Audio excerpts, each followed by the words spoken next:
Na segunda fase da prova da OAB em Direito Civil, a 2025.1, quem começou logo pelo despejo pode ter perdido pontos valiosíssimos antes mesmo de chegar no mérito. Essa prova mostrou de forma muito clara como a FGV distribui a nota e queria saber exatamente como o candidato conseguiria defender tecnicamente essa peça. A peça correta era uma contestação. A gente precisa lembrar aqui que o artigo base da contestação é o 335, o prazo para oferecer ou apresentar a contestação é de 15 dias, lembrando que deve ser contado em dias úteis, excluindo o primeiro dia e incluindo o último. Os marcos de contagem desses prazos estão lá no artigo 335, incisos 1º, 2º e 3º. Outra coisa muito importante também é que lá na pontuação, o espelho ele já traz, antes mesmo de você começar a discutir a tese,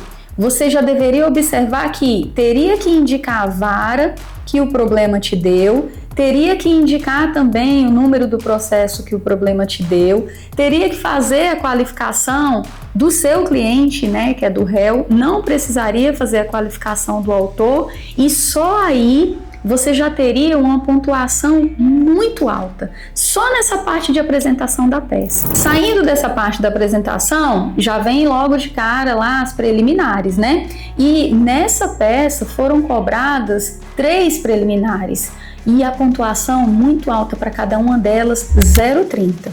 A primeira preliminar aqui, que deveria ser arguída, era a de incorreção do valor da causa. Tá lá no 337, salvo engano, inciso 3º. Essa questão da incorreção do valor da causa quer dizer que o autor, ele atribuiu o valor da causa de R$100 mil. Só que se tratava de uma ação de despejo. E na ação de despejo, a lei do inquilinato prevê que o valor da causa equivale a 12 vezes o valor do aluguel. E aí, só lembrando aqui, o valor do aluguel lá era de 4 mil, então o valor correto da causa seria de 48 mil. Olha que pontuação tranquila aí para você. A segunda preliminar a ser arguída era a de inépcia da inicial. Por quê? O enunciado dizia claramente que a inicial foi apresentada sem qualquer documento. Gente, e esse detalhe aí, ele não é narrativo não. Ele já está fazendo com que o candidato observe que essa petição inicial ela não está preenchendo os requisitos que ela precisa preencher.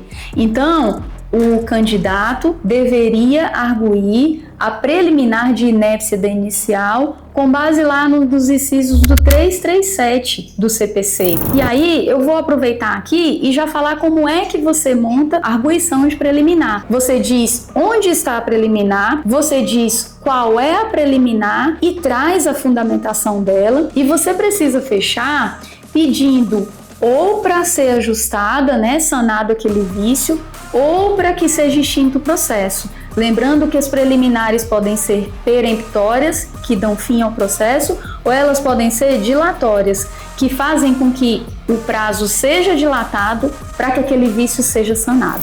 Outra tese que o candidato deveria trazer, que foi tida ali mais ou menos como uma preliminar, é a de impugnação da liminar de desocupação. Percebam que essa não está lá no 337, ela já está diretamente ligada aqui à lei do inquilinato, lá no artigo 59, parágrafo 1º, inciso 10, tá? E como é que você veria isso? Você tinha que observar o seguinte, o enunciado trouxe que foi apresentado o seguro-fiança, ela pagava regularmente e tinha os comprovantes também desses pagamentos. Então, a pontuação desse quesito aqui, dessa tese, foi exatamente a mesma lá das preliminares, até por isso que no iniciozinho eu comentei que havia 3 preliminares para serem arguídas. O único ponto que eu acabei não falando aqui é do breve resumo dos fatos, que pelo amor de Deus, vocês não vão deixar de fazer na contestação, tá? Porque em todos os espelhos é pontuada a exposição dos fatos e na contestação você faz simplesmente um breve resumo dos fatos, tá? Tudo que eu falei até agora valeu 1,80. 1,80, minha gente. É muita coisa, vocês não podem perder isso. Como não havia prejudiciais para o candidato abrir esse tópico e arguir, já deveria ir direto para o mérito. E aqui, gente, de mérito, o espelho concedeu 1,9, apenas 1,9 de mérito, mas estava tudo também lá juntinho na lei do inquilinato. O candidato, então, deveria se lembrar do princípio basilar da contestação, que é o princípio da eventualidade ou da concentração da defesa. E o próprio enunciado trouxe essas teses de defesa muito claras, falou lá sobre a ausência de prova, né, do fato constitutivo do direito do autor. Trouxe também que a locatária apresentou os comprovantes de pagamento de todos os meses.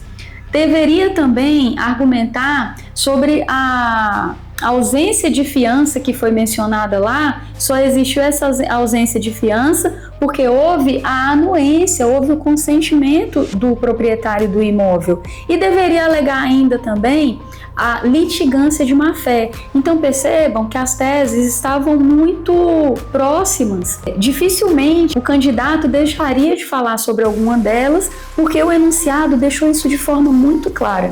E fechando a peça, o candidato deveria ir lá para os pedidos.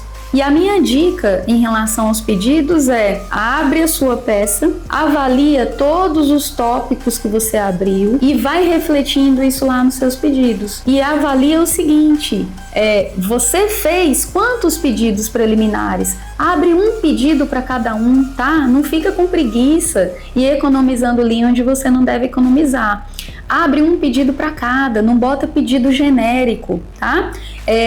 Pedir lá em procedência, né, dos pedidos do autor e fechar a sua peça com termos em que pede deferimento, local, a data você deve datar, se o problema te indicar que você deve datar, e a assinatura é aquela padrão também, advogado/OAB.